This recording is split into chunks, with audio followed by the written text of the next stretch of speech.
Assalamualaikum warahmatullahi wabarakatuh. Nama saya Natasha Misawarda. Saya akan mempresentasikan manajemen SDM. Motivasi. Satu rahasia sukses dalam organisasi adalah karyawan yang termotivasi dan antusias dengan tenaga kerja yang beragam. Merupakan tantangan bagi manajer untuk memotivasi karyawan menuju tujuan organisasi bersama. Teori dan model motivasi karyawan, kebutuhan proses, bola bantuan, bagaimana desain pekerjaan, dan mempengaruhi kepuasan dan produktivitas karyawan, pemberdayaan, gairah arah dan ketekunan perilaku, motivasi karyawan mempengaruhi produktivitas. Bagian dari tugas manajer adalah menyalurkan motivasi menuju pencapaian tujuan organisasi. Dua jenis imbalan. Imbalan intrinsik, kepuasan yang diterima seseorang dalam proses melakukan tindakan tertentu. Imbalan ekstrinsik, diberikan oleh orang lain. Model motivasi, need menciptakan keinginan untuk memenuhi kebutuhan. Perilaku, menghasilkan tindakan untuk memenuhi kebutuhan. Hadiah, puaskan kebutuhan. Penghargaan intrinsik atau intrinsik. Landasan motivasi kontemporari. Teori isi menekankan analisis kebutuhan manusia yang mendasar. Teori proses menyangkut proses berpikir yang mempengaruhi perilaku. Teori penguatan fokus pada pembelajaran karyawan tentang perilaku kerja yang diinginkan. Human Resource memperkenalkan konsep pribadi seutuhnya. Karyawan itu kompleks dan dimotivasi oleh banyak faktor.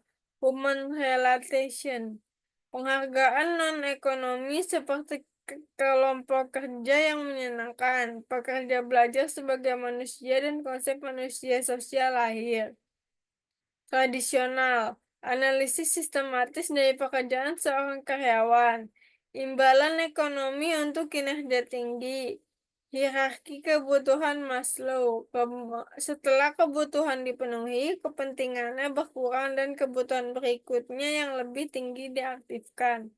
Ada peluang untuk pemenuhan di luar pekerjaan dan di tempat kerja di masing-masing dari 5 tingkat kebutuhan.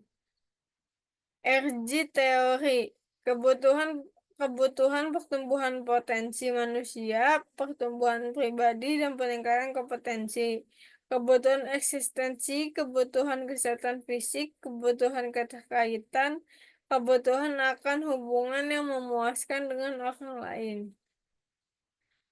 Teori kebutuhan acquired. Need for achievement, keinginan untuk menyelesaikan sesuatu yang sulit, menguasai tugas-tugas kompleks, dan melampaui yang lain. Kebutuhan akan keinginan afiliasi untuk membentuk hubungan pribadi yang dekat, menghindari konflik, dan membangun persahabatan yang hangat. Need for power, keinginan untuk mempengaruhi atau mengontrol orang lain. Teori proses motivasi, teori ekuitas, berfokus pada persepsi individu tentang seberapa adil mereka diperlakukan dibandingkan dengan orang lain, termotivasi untuk mencari kesetaraan sosial dalam imbalan yang mereka harapkan untuk kinerja. Motivasi tergantung pada harapan individu tentang kemampuan mereka untuk melakukan tugas dan menerima penghargaan yang diinginkan. Peduli tidak dengan mengidentifikasi jenis kebutuhan, tetapi dengan proses berpikir yang digunakan individu untuk mencapai penghargaan berdasarkan usaha kinerja dan hasil yang diinginkan. Desain pekerjaan untuk motivasi. Desain pekerjaan, penerapan teori motivasi pada struktur kerja untuk meningkatkan produktivitas dan kepuasan. Penyederhanaan pekerjaan, desain pekerjaan yang bertujuan untuk meningkatkan efisiensi tugas dan dengan mengurangi jumlah tugas yang harus diselesaikan oleh satu orang. Rotasi pekerjaan, desain pekerjaan yang secara sistematis memindahkan karyawan dari satu pekerjaan ke pekerjaan lain untuk memberi maka variasi dan stimulasi. Job Enlargement, desain pekerjaan yang menggabungkan serangkaian tugas menjadi satu pekerjaan baru yang lebih luas untuk memberi karyawan variasi dan tantangan.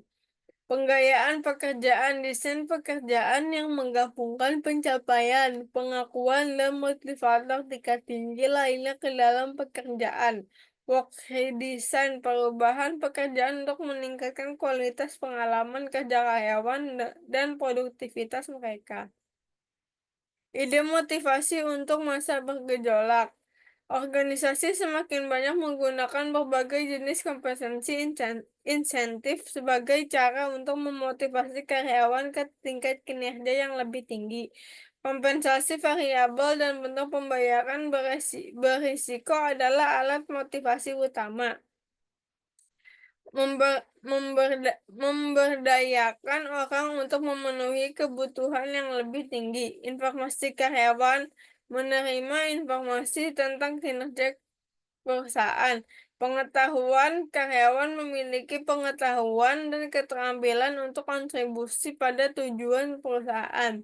Kekuasaan karyawan memiliki kekuatan untuk membuat keputusan substansi. Imbalan karyawan diberi penghargaan berdasarkan kinerja perusahaan. Peran manajer saat ini bukan untuk mengontrol orang lain, tetapi untuk mengatur tempat kerja sedemikian rupa, sehingga setiap orang bisa belajar, menyumbang, dan tumbuh. Memberi memberi makna untuk bekerja, untuk memenuhi kebutuhan motivasi tingkat yang lebih tinggi dan membantu orang yang mendapatkan penghargaan intrinsik dari pekerjaan mereka adalah menanamkan rasa penting dan bermakna. Cukup sekian presentasi saya. Wassalamualaikum warahmatullahi wabarakatuh.